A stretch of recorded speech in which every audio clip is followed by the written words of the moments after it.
Cars.co.za. Hello and welcome back to not the Cars.co.za podcast studio. I am in Johannesburg for a really, really important and special reason. I have a special guest here today on the Cars.co.za podcast. We have a big announcement to make. And without further ado, let me introduce Mikel Mabasa, the CEO of Naamsa, the Automotive Business Council of South Africa. Mikel, how are you? Ciro, I'm in great shape. I'm good. I'm good. Fantastic. Thank you for your time. Thank you for having me. Wonderful to meet you. I've heard you on radio. I've seen you on TV, and it's wonderful to be in your company. So thank you for your time. Thank you for inviting us. So, Cars.co.za, Naamsa, ABSA. It's a really cool triangle that's happening. We are over the moon that this is all happening, and we'll take our audience through it now. But the Cars.co.za Consumer Awards are back. Sponsored by ABSA. I keep saying powered and then I get shouted at. So sponsored by ABSA, and we're here to chat about Naamsa's involvement. But let's start with Naamsa itself, because Naamsa is not necessarily a brand. They're everywhere, and you're woven into the automotive industry, but perhaps not what we would say is a public-facing organization. So let's start with a simple question: what is Naamsa? Yeah, fantastic. Thank you very much once again for having us. It's good to see you, and good to be here. And Naamsa is obviously an industry association that represents the automotive industry in South Africa.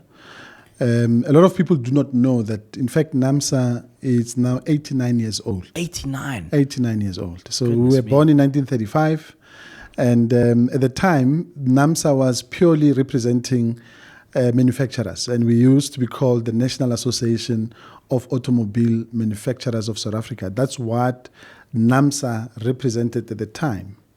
And that brand obviously evolved over time. We started obviously bringing in a number of other key stakeholders into our ecosystem because the automotive industry was becoming absolutely dynamic. South Africa also, went into the retailing space in a very, very big way. We started also importing quite a lot of vehicles. In fact, the biggest volumes of vehicles we sell in the country are imported brands. I mean, last year, for example, in 2023, 77% of all new vehicles sold in the country were imported brands. Because there's 7 manufacturers on local soil, but there's 42 brands trading retail. Absolutely. Yeah, absolutely. So we then took a decision about just pre-COVID to change the Naamsa brand and to represent what it is now representing, which is a multiplicity of different partners, not just only those who are manufacturing vehicles and also those who are importing vehicles, but also those who are having interest in what we do as a sector, because there are many companies. I mean, take for example ABSA as a bank. ABSA is saying, look, I make money out of selling your cars. So why don't I get closer to Naamsa so that I can be able to better understand your thinking, your strategies, and where you're taking the industry going forward? Telecommunications companies also started knocking on our door saying, you guys are now introducing new energy vehicles. You are putting technologies that are going to depend on our 5G network or 6G or 7G network in the future. We want to come closer so that we can be able connected cars. Absolutely. I see. So now the telecoms have to get involved. Absolutely. Because our cars, the other day, just a quick story. Yeah. I got in a fancy BMW and it said log into your BMW. Yeah. And I was like, I've got enough passwords in my life. Now I must log into my car. Absolutely. But it just shows you where the tech is going. Absolutely. And we normally say, in fact, when you look at our cars today, they're effectively iPads on wheels. Yeah, it really annoys me. Absolutely. No, I'm joking. The tech is amazing. Yeah, absolutely. Yeah. So Naamsa has evolved over time, and we are very grateful that we have partners. And Cars.co.za, when Amasi came on last year, also said, look, he cannot afford to be outside of Naamsa. So we're very proud that Cars.co.za is also a member of Naamsa. And we obviously working very closely with all our partners to be able to take the automotive industry to greater heights. And we are very excited. I think it's a very sexy industry to work in. I mean, who doesn't love cars? And South Africans love their cars, and we certainly want to work with like-minded partners to be able to take this industry to greater heights. You know, in the 11 years I've been doing this, building the company and the YouTube channel, etc., I've come to realize that cars is a language. Yeah. You can go anywhere in the world, Absolutely. and people speak car. car. Yeah. And I think that Naamsa speaks car. We're constantly in conversation with our consumers. ABSA speaks car. We're all in this for the love of it and for mobility and to help South Africans to build this country. I mean, cars are woven into the fabric of society. I don't think anything would ever get done without trucks, buses, Absolutely. cars, and it's exciting industry to work in. And what I'm so excited about is the sort of triangle we've got going now is ABSA, Cars.co.za, Naamsa, and the Consumer Awards is what's bringing us all together. Yeah. And we'll go into the Consumer Awards a bit, but we're delighted that you will be, from what I understand, officially endorsing our awards program as the only Naamsa endorsed awards program. Absolutely. And we are very excited about that because we took a decision a while back that Naamsa will no longer endorse awards. Or events and activities and so on. But when we connected, obviously, with Cars.co.za, it was a no-brainer. I think we wanted to, amongst other things, and I think for us, this award represents a number of things that should be going right in the country. I mean, if you look at South Africa today, a lot of people are talking about a very, very subdued sentiment, that is going around. The economy is not where it's supposed to be. Our view is very, very strong to say that in order for us to be able to lift the current mood in the market, we as business leaders and organizations, we can play a absolutely progressive role to be able to turn the negative sentiment in the market into positivity. If you look at some of our numbers, for an example, from a Naamsa point of view, in the last 3 years, we've seen a trajectory in terms of new vehicle sales. And we are now associating ourselves with products, with brands, and also with partners that can be able to help us to bring this mood up, because that's what South Africa needs. I think South Africans are pretty much exhausted about hearing negativity. And I think cars can really play a very, very important role in lifting that mood up. You know, I was very lucky to have a tour of Kariga, the VW plant. And I don't think anyone can walk around that plant and not have hope for this country. Absolutely. I mean, what a phenomenal operation. Absolutely. One Polo every 1.6 minutes, 700 a day, 3,000 people employed. Massive, massive investments in renewable energy, which is the result of a difficult story, load shedding. But we're going to be leading the world in renewables. And ultimately, even though maybe there's been a little bit of a south trend and maybe the market's in a little bit of a dip, but the automotive sector in South Africa is an extremely positive story. Resilient, sector by all accounts. I mean, you've given the VW example. You go to Toyota, for an example, in Prospecton in Durban, a company that went through massive floods, that destroyed literally we'll everything. Put some images on it. I mean, Absolutely. it was shocking what happened there. Absolutely, and for them to be able to take a decision to stay in this country, after those devastating floods, it's really an amazing story to tell. And I mean, the numbers, like building cars is not a cheap exercise. Absolutely. To tool up, I mean, billions coming into the country. And it shows confidence in our market and our economy. And I mean, I think the figure is that in the automotive sector, in the supply chain, we're looking at 157 automotive suppliers with 110,000 people employed. Is that correct? Absolutely. And look, I think the beautiful thing that you see in the South African automaking story is that we're no longer competing. A BMW in Roslyn is no longer competing with a Mercedes-Benz in East London. A BMW in Roslyn is now competing with another BMW in Germany, another BMW in Mexico, another BMW in Thailand or in China. And we've got to remain absolutely globally competitive. And the fact that in the last, if you look at, for an example, the investment announcements that many of these 7 companies have made in the last 7 years, it really reaffirms their commitment to South Africa. Because if you look at a number of them as well, they've got also a very rich history. BMW in Roslyn was the first country where BMW set up shop outside of Germany.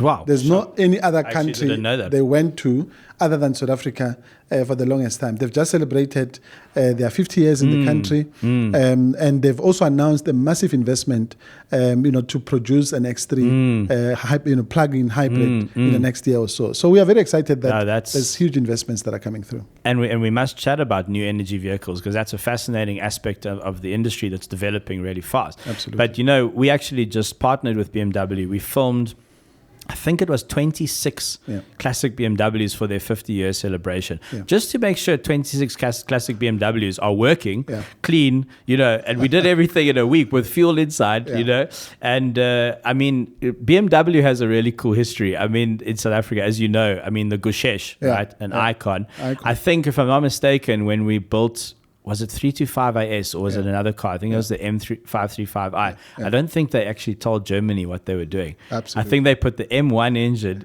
in one of the road cars, and they were like, let's ask for forgiveness rather than permission. So, BMW Rosslyn has created some of the best BMWs on earth. Absolutely. And the rarest and the most valuable. And so that Cars.co.za is really lucky to own two of them, two 325 IS. It's part of our display in our new Cars.co.za office. Fantastic. But the history of South African engineering and the current prowess that we have is world famous. Absolutely. Look, I think BMW is an amazing story to tell in South Africa. You go to all other brands, similar story. Look at Mercedes-Benz, for an example. Mercedes-Benz was the first brand that actually came into this country in 1876. 1876. Wow. And that vehicle, called the Benz Velo, came into South Africa. When you go to Mercedes-Benz plant in East London, it's actually on their entrance as you walk into the main building.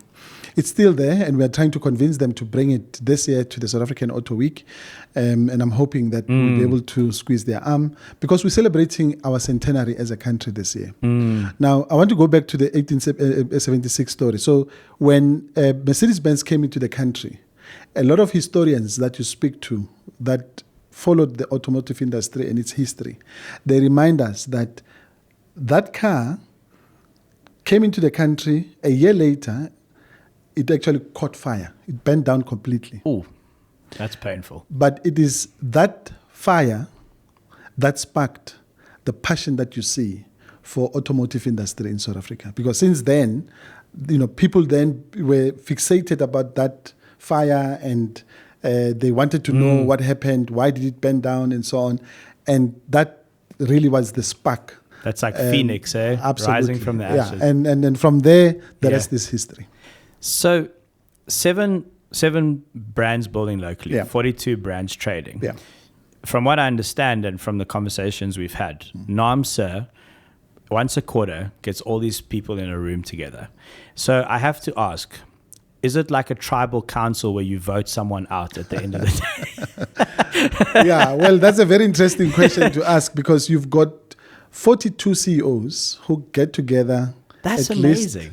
And this is what Naamsa does. This is what you guys do. You send out the meeting invite, and everyone comes into the room together. Absolutely. That's incredible. Absolutely. And I think we're very fortunate that we are also able, unless someone is traveling outside the country, we are also able to get them to actually physically come and attend these meetings themselves, because it's a commitment that they've made, that collectively the South African industry, particularly the automotive industry, can only survive purely based on the commitment and the contribution that they want to make collectively.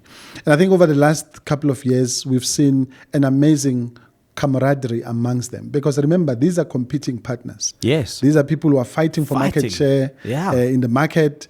But when they get to the Naamsa table, we've got the longest table in South Africa, where we can be able to accommodate all this. Like, you mean guys. Physically, it's physically the longest long table. Yeah, absolutely. Wow. And where does that happen? In our office. Where is that? In Linwood in Pretoria. Okay. But what we've done since last year, post-COVID, we've also introduced a new way of doing things, so that we can be able to rotate our meetings amongst them. So last year, for an example, our Q2 meeting was held at Ford Motor Company in Silverton. Our Q3 meeting was held in Kiriega at VW. And then the last one, end of the year, was in East London at Mercedes-Benz. What a feat just to make that happen. And what What sort of things come out of those conferences, those quarterly meetings? Well, look, I think what we've done very successfully was to identify what brings them together.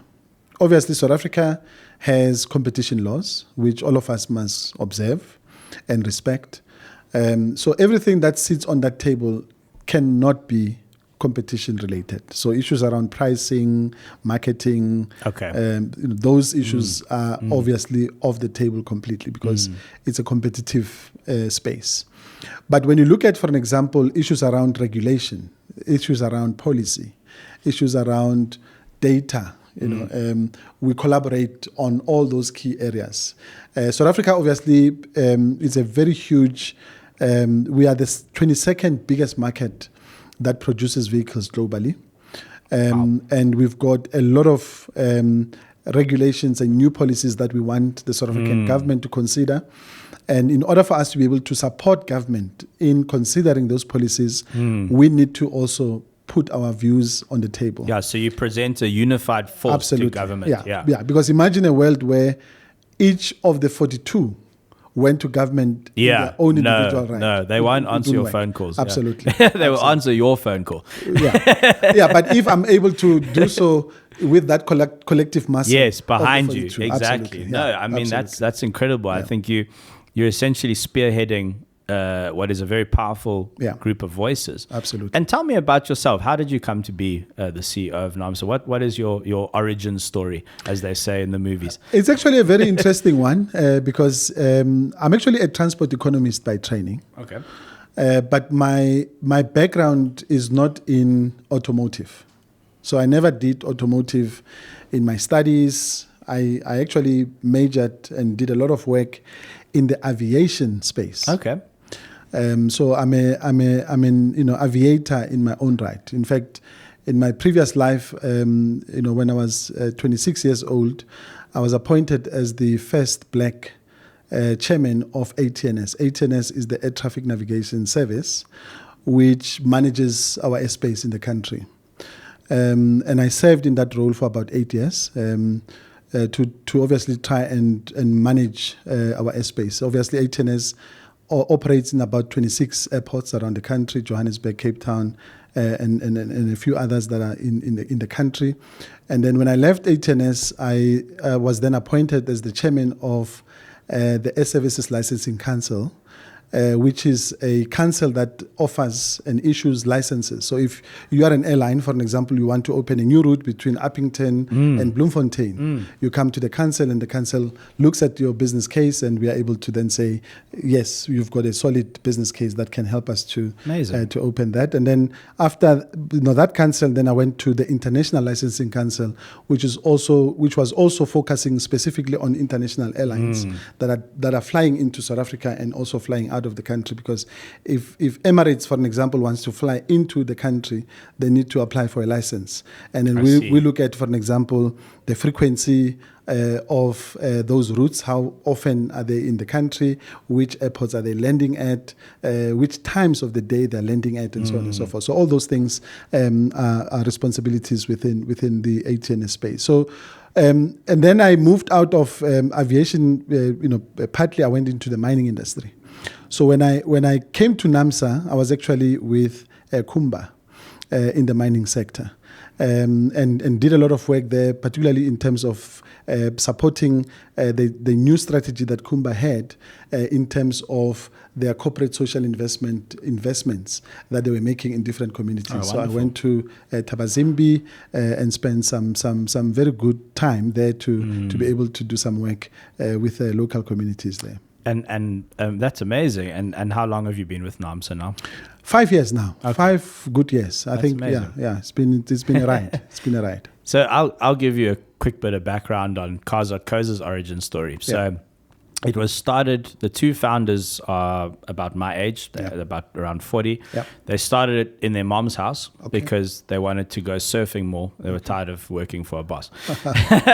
So they worked through the night, built the website. Somehow, I mean, it's chicken and egg, right? Yeah. If you got no cars on the site, no one's going to come to the site. Absolutely. But if no one comes to the site, no one wants to put cars on your site. Yeah. Goodness knows how they got that right. Yeah. But they did it. And here we are 15 years later. Yeah. I joined in year 4. There were 12 of us. Now there's 80 of us. Okay. We decided, my colleague Hannes Oosthuizen, who I refer to as the Oracle, he was the youngest editor of Car Magazine ever. Amazing car journalist and just a petrol head of note. Yeah. And he saw the gap and he's like, we need a proper awards program here. Yeah, fantastic. In this country. So the very first one, we bankrolled it. We held it in Braamfontein. It was quite small. It was about 150 people. Okay. I actually emceed it with John Flismus. Maybe we can put a picture of that on the screen. Yeah. I had way more hair. I don't actually like looking back at those pictures. and we ran it. It grew to a 500, 600 person ceremony at Kyalami. 13 categories, naming the 13 best cars in the country across the budget spectrum, and then the highly sought after brand of the year. And where we differentiated ourselves immensely was 50% of the judging process was our handpicked judges. Fantastic. Testing cars over 2 days at Geratech, which is what has been on the screen behind us. Yeah. But 50% was giving the consumer a voice. And we spent a lot of money and time with Lightstone, I'm sure, surveying people who had cars that were 5-year-olds or younger, yeah, who had been franchised at a service dealer. And it was an intense questionnaire. It was 50 questions, and it was reliability, what's your experience been of aftermarket service, and 50%, and that counted 50% towards the car. Yeah. So we really gave consumers a voice. Brand of the year was 100% consumer data driven. Fantastic. And it became, and for instance, Suzuki won 2 years in a row. Yeah. When Suzuki won, they were selling 300 to 400 cars a year. Yeah. Now where's Suzuki? Yeah. 4,500. Yeah. So that was our fault, obviously, right? So Toyota's obviously won a few times, VW. So we now come into the 7th. Oh gosh, is it the 7th? Or I should probably know that. We'll cut that part out. Yeah. We've had a lot of Cars Awards. Yeah. We're now very grateful that it's sponsored by ABSA and now endorsed by Naamsa. Yeah. And we think that this is just such a wonderful partnership between the three of us. We're in conversation with the motoring consumer. Yeah. We are the largest independently owned website in South Africa. Yeah. 75,000 cars on the site, 3 million app downloads, 50 million page views a month. Yeah. I mean, we are. I'm proud of what we built, Absolutely. and I think we always wanted the most important awards program in the country, and now with Naamsa's endorsement, I think that is undisputable. Absolutely. So look, I think the story you're telling also validates our decision to partner with you. In these particular awards, because it is our considered view that the manner in which a consumer interacts with our vehicle is changing, and is going to change faster, in the next couple of years. I mean, we also know that the traditional way of buying a car through a bricks and mortar in a dealer. That future is changing very, very quickly. Yes. When a person walks into a dealer, already they've done 80% of their research. Yeah, well, they watch my videos. Absolutely. No, are you 100% correct? I think a lot of people walk in knowing exactly what they want, or they at least know the exact questions to ask. Absolutely. Yeah. Absolutely. And talking about mobility changing, a fascinating development, and it will. I mean, this is the way the world is going. New energy vehicles. Yeah. And I think Naamsa, and you obviously tell me the deeper story, but we, for the first time, have a fully electric category in the Cars Awards. Fantastic. The Aura, the BMW iX1, and the Volvo on the category. Yeah. But we also have the BMW iX fully electric competing in premium cars against traditionally powered cars in the premium crossover. Fantastic. So very exciting and really cool to see ICE fighting with EV. But now it's I'm not sure many people know, but there's an extra tax on EVs in this country. Yeah. And if the manufacturing sector really has to start pivoting, because if we don't build EVs here, we're going to have nothing to export to those EV dominated markets. So how has Naamsa been involved in all of this and conversing with government and the manufacturers and trying to sort of help model and structure and guide this new energy vehicle transformation? Well, look, it's been a very rough ride, I must say. Interesting. Particularly in the last couple of years, because South Africa has been absolutely pedestrian in relation to finalizing its own policy. We are obviously excited that the Minister of Trade, Industry and Competition announced a white paper on the 4th of December last year, which is the government policy around how they are going to posture in relation to new energy vehicles. Our definition is not electric vehicle. Our definition is new energy vehicles, because electric vehicle is one drivetrain out of many. Yeah, And hybrids, plug-in hybrids, traditional fuel cells, and so on and so forth. So, and we know that a lot of OEMs globally are also innovating. They're bringing newer technologies into the market, and I think it has been a very, very tough period for us in the country to have a conversation with government in order for them to be able to at least give us something that we can be able to work with in relation to how the new energy vehicle evolution in South Africa is going to germinate.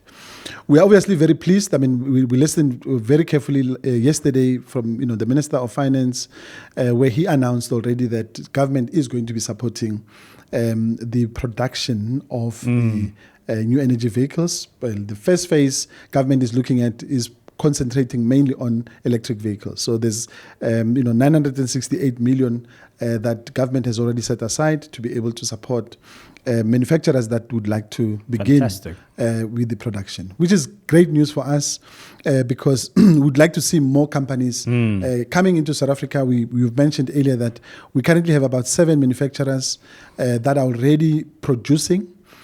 2 are in a process of building their plants. So we'll have about 9 OEMs in the country. Can you reveal who absolutely. Those 2 are? There we go. Yeah, that's some interesting information. And then we also have another 2 that is also doing their environmental studies. And due diligence. Due diligence and so on and so forth. Those as extra 2, unfortunately at this time not able to. But what is number 8 and what is number 8 and 9? Number 8 and 9 is a Chinese brand, number 8, called Bike. BAIC. Yeah. They've got a product already in the market. Yes. Beijing, very successful. Which is doing fantastic. They've got a plant already in Gqeberha, in the Kucha industrial zone.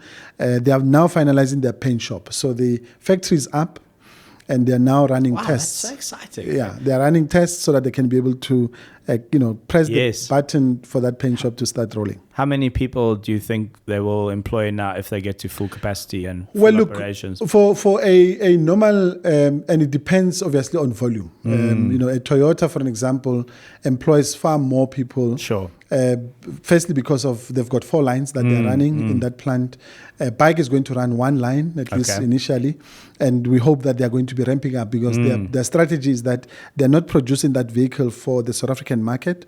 They are producing it for the African market. I see. So South Africa is like a springboard into sub-Saharan Africa. Yeah, absolutely. And Chinese, when they start, once they ramp up and those volumes are beginning to make sense, they will run hopefully a 24-hour operation. But I mean, it's foreign direct investment. It's employment that wouldn't have existed. Absolutely. And I'm excited to hear what's number 9. Number 9 is Stellantis. I'm sure. Yeah. And Stellantis, absolutely. Which of their 14 brands were they going? Well, they've chosen to manufacture the Landtrek, which is their Baki, the Peugeot. Peugeot. And we are very excited. And I think they also were very tactful in the manner in which they also, did the announcement, because as soon as they did the announcement for the investment in the country, they also employed one of the most respected manufacturer. I'm sure Mike Whitfield, who used to be the head of Nissan South Africa, and then he went to Egypt, and then he came back to the country, and he decided to go on retirement. And then Stellantis said, "Not so fast. Come, we want you to come and run our business." So he's currently with Stellantis. So when number 10 and 11 is about to be announced, can you just drop me a little email there? Absolutely. I can give you a hint. Yeah? That they are Chinese brands. Okay. Yeah. I'm not entirely surprised by that, but that's very cool. There we go. You heard it here first on the Cars.co.za podcast. So we're going to be up to 11 manufacturers on home soil. Look, our ambition is to actually push it to 15. Wow. And we think that it's achievable. Yes. Because remember, we've put together a South African automotive master plan in 2018. where we indicated in that master plan our ambition to increase our production from the current 600,000 level to 1.4 units per annum by 2035. Now, in order to get to 1.4 million units a year, it's a no-brainer. Our current manufacturers will not be able to ramp up to those levels. So the best way to do it is to be able to, of course, allow them to grow, increase their capacity, run, for an example, 3 shifts instead of two shifts, but also importantly to attract new manufacturers to come into the country. And in the last 4 years, we now have 4 on the table, and we are hopeful that we'll certainly be able to get another 4, hopefully in the next 3 to 4 years. So this good news story just gets better. Absolutely. So just to go back to EVs, so obviously we're in a position where we do a lot of consumer education. We help people make purchasing decisions. Yeah. I personally help a lot of people make purchasing decisions.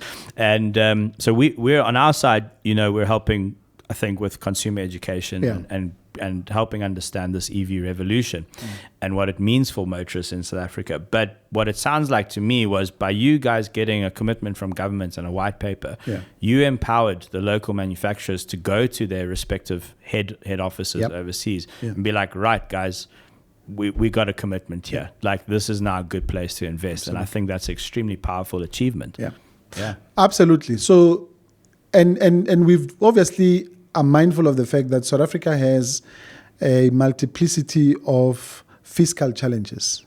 And we did not want to overwhelm our fiscus by going there with a huge begging bowl for government to put their limited resources and channel them into the automotive industry. So we said to them, look, firstly, let's inspire investor confidence. Let's get these brands to commit to South Africa that they're going to stay in the country because we want to preserve the jobs that we have in the system. We also want to increase our capacity to be able to produce these vehicles, not only the vehicle itself, but also the components that goes into these vehicles, that we want those components to also be produced in the country. So phase 1 for us was to secure at least that production support. Phase 2 is going to be how do we then stimulate demand for these new vehicles? Because you and I currently are finding it extremely expensive, to get into the EV market. Well, because I wanted to ask you that's about where, that. Yeah, absolutely. The price points are still very, very high. And correct me if I'm wrong, but I think I read this correctly. I was quite disheartened that the government is not going to drop anytime soon the extra 7% tax on EVs. Is that the case? Well, we're still in conversations. Oh, good. We cannot say definitively that they're not prepared. I think they're considering it. Okay. It's taking them longer, but they are looking at it.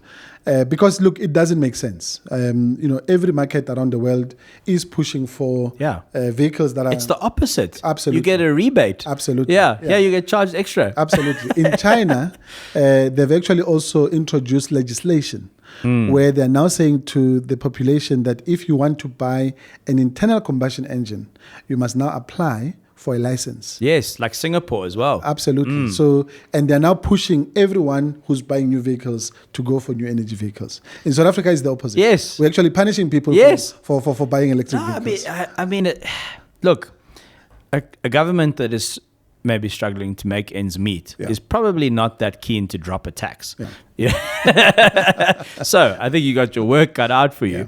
But I mean, surely the benefits to dropping that tax outweigh what they would have earned from that 7%. Ciro, what is interesting, in fact, we actually did some work the last 3-4 years, which actually shows that if they drop that particular tax, it will not necessarily have an impact. It's actually tax neutral. Because you are able to, remember, you're now increasing, you're reducing the burden on tax, and that will obviously increase demand. Because 7% is a big number. We've got, for an example, we had a discussion about, just before COVID with a team from Tesla, Elon Musk people, who were also considering to come and bring Tesla into South Africa. Okay. Their biggest issue was the import duty. And they said, without any equivocation, we're not coming to South Africa I heard that. until you guys It's gone. Yeah. until you drop your number. Because, correct me if I'm wrong, but that 7% has a multiplier effect because it's levied on the landed cost of the vehicle. Absolutely. Then VAT gets added. Absolutely. And the other the 18% gets added on that, I think. Yeah. So it actually it's 7 times something times something. Absolutely. And that's why EVs are so expensive in this country. Absolutely. And if you take one step back, I mean, South Africa, our tax base continues to be very, very high, because even on your current internal combustion engines, a lot of people don't know that if you buy a brand new ICE vehicle, 42% of your retail price goes into government. On an ICE vehicle? On an ICE vehicle. 42%? 42%. So if you're buying EV? If you're buying a car worth 200,000 yes, in this country, yeah, 84,000 of that goes to government. Yeah. And then on an EV it's obviously worse. It's even worse. So Absolutely. so north of 50% of an EV's cost in South Africa is a tax. Absolutely. Wow. Absolutely. And I think those are some of the things that we need to be able to quickly speak about and reform. We believe very strongly that if you look at our tax base, there are a lot of things that have not been amended for the longest time. I mean, take for an example, ad valorem tax. There's a tax called ad valorem where government tax, for an example, for what they call luxury goods. Yes. Your Rolex watch. Yes. And cars, unfortunately, have also been ring-fenced under that particular category. As a luxury good. Yeah. Okay. And we've argued, that the ad valorem tax on its own needs to be reconfigured so that we can really be able to make sure that stimulate the economy. Absolutely. So I heard a story. I'm so excited about this because I heard a story of why that 7% exists in the first place, right? Because it's actually quite an old tax from what I understand. Yeah. And I'm not going to tell you what I heard. I'm going to ask you if you know, if you've been able to confirm why that 7% exists on EVs in the first place. Well, look, it's not necessarily pronounced that, and I'd love to hear the story you've heard. I'll tell you. Yeah. So I think our understanding is that government was obviously looking for where do they find, for an example, additional sources of revenue in order for them to be able to increase government coffers. They've obviously looked at that as a possibility. They also introduced what we call export levy.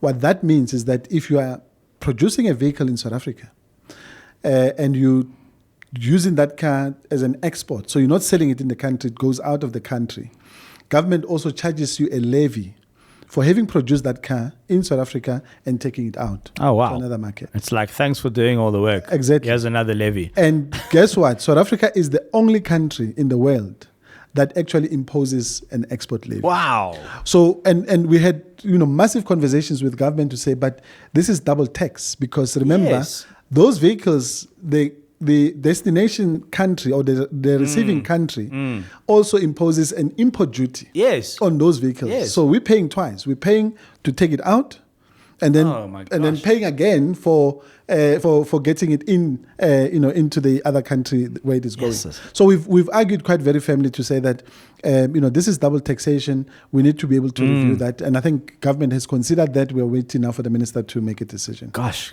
Can you imagine how little progress would be made if Naamsa didn't exist? If you guys weren't having these conversations with the voices of the automotive sector behind you? I mean, I don't think we wouldn't get anywhere. Absolutely. And that's why we very progressively identify areas that we believe we can be able to work together on, and then go to government and say, we cannot afford to have this. We want it differently. So let me tell you the 7%. The 7%, right? Perfect, So this came from somebody at a big British manufacturer. That narrows it down a little bit, but it was off the record. Okay. And I've never been able to confirm it in writing. I can't find anything on the internet. I feel like I'm quite good at Google. Just can't find it. But this is what I was told. When the 7% tax was added to electric vehicles, the only electric vehicles being imported into South Africa were golf carts. Okay. And the 7% was applied as an extra luxury tax to what was viewed as an extremely unnecessary luxury item. Okay. And this 7% is a hangover Yeah. from golf carts.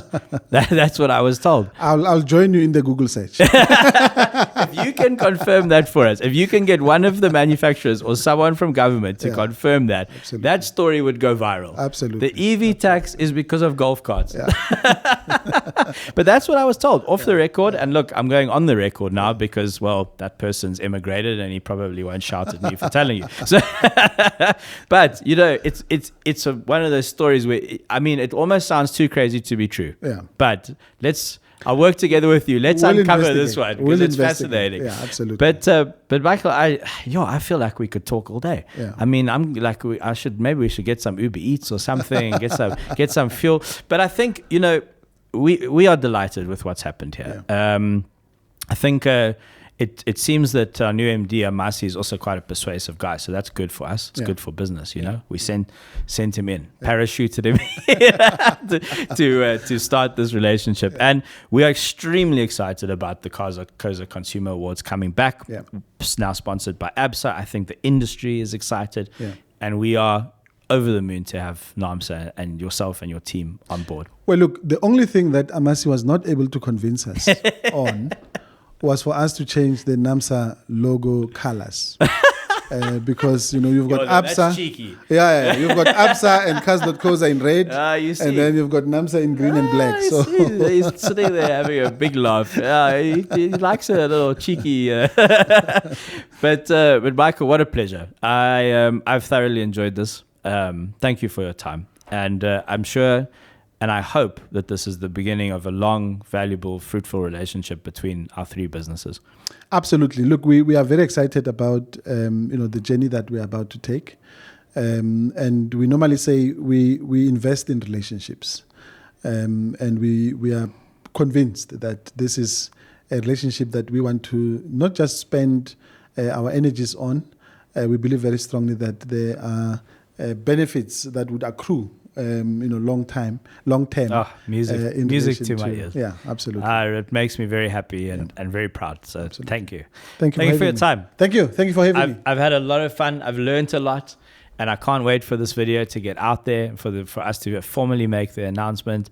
It's a good story. Fantastic. And we're very happy. So thank you, sir. Thank you. Enjoy the rest of your day. You too. Thank you very much. Please come to Cape Town because we've got our own podcast studio now. Soundproofed, everything, lights, the works. Absolutely. And we have our own coffee bar. In fact, we're in Cape Town during the second week of March for the World Economic Forum. There we go. So we'll probably... I will send you a formal invite. Fantastic. And we'd love to host you. I can't wait for you to see the new Cape Town office. So thank you very much for watching and or listening to this special Cars.co.za podcast. Mikel Mabasa, CEO of Naamsa, the Automotive Business Council. Fantastic. Well done. Check out Naamsa online. It's just Naamsa. If you Google them, you'll find everything.